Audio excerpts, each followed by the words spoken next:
This presentation will include a recent client case discussing the clinical decisions with regard to behavioural change techniques, or BCTs, that would likely assist this client's motivation and exercise adherence. Client C, age 64, presented on April 8th with heart failure as the primary complication. She was recently hospitalised with rapid atrial fibrillation, lower limb cellulitis, and sacral pitting edema.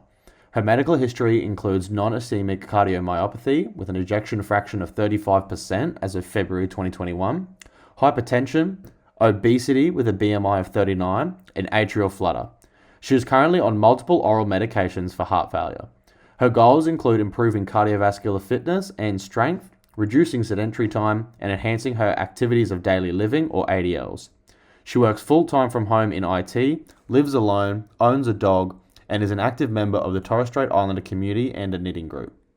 It has been identified from the referral that client C presents with three main factors that will be focused on. These factors are obesity, older age, and cardiovascular disease. For the first client factor, obesity was selected. A systematic review and meta-analysis were found that delved into the effectiveness of BCTs to promote physical activity in adults that are overweight or obesity. The BCT of promoting behavioural practice and rehearsal was statistically significant in leading to better physical activity in overweight or obese adults. This was shown through an effect size of 1.83, which is a large effect size having a strong impact on the outcome measure, a positive confidence interval showing it is statistically significant, and a p-value which shows that the result is highly statistically significant as it has a very low probability it occurred due to chance. For the second client factor, older adults was selected. A systematic review that looked at which BCT was most effective at increasing older adults' self-efficiency and physical activity behaviour.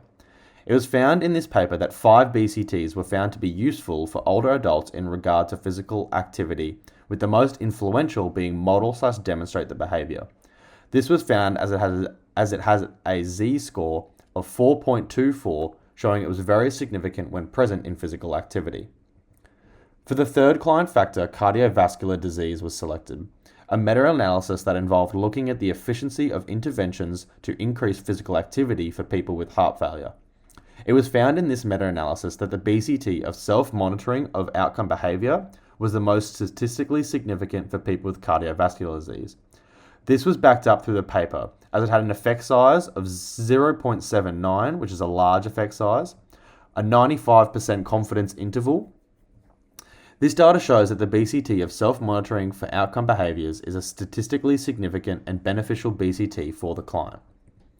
When looking at the exercise recommendations for client C, they should have a combination of aerobic and resistance training to help combat their main complications.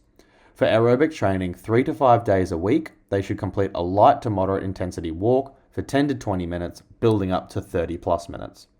For resistance training, they should aim to complete 2 sessions a week of light intensity, focusing on functional exercises for 10 to 15 reps.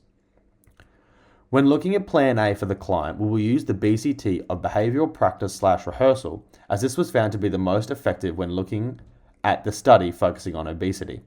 Behavioural practice/rehearsal will involve the client rehearsing the movements like squats under an AEP's supervision and then receiving feedback before performing them independently at home. Modelling/demonstration of behaviour, supported by French et al., will include in-person exercise recommendations, instructional videos for later reference, and guidance on using wearable activity trackers. Given her IT background, she is likely proficient with such technology and can incorporate this easily whilst working from home. Self-monitoring of outcome behaviours will also be used. The client can maintain an exercise journal to track session completion and reflect on performance. If using a wearable, they can also log objective data like steps and distance walked with their dog, supporting motivation and self-efficiency through visible progress. Additional BCTs that may be effective include action planning, which has shown benefits for older adults and those with cardiovascular disease. This can involve scheduling daily dog walks or planning weekly exercise sessions in advance. Prompts/cues are also effective for cardiovascular disease, can include phone reminders to check posture whilst working from home or placing the dog lead in visible areas to encourage walking. Finally, goal setting has been effective for individuals with obesity and cardiovascular disease. Setting a weekly goal can support exercise adherence.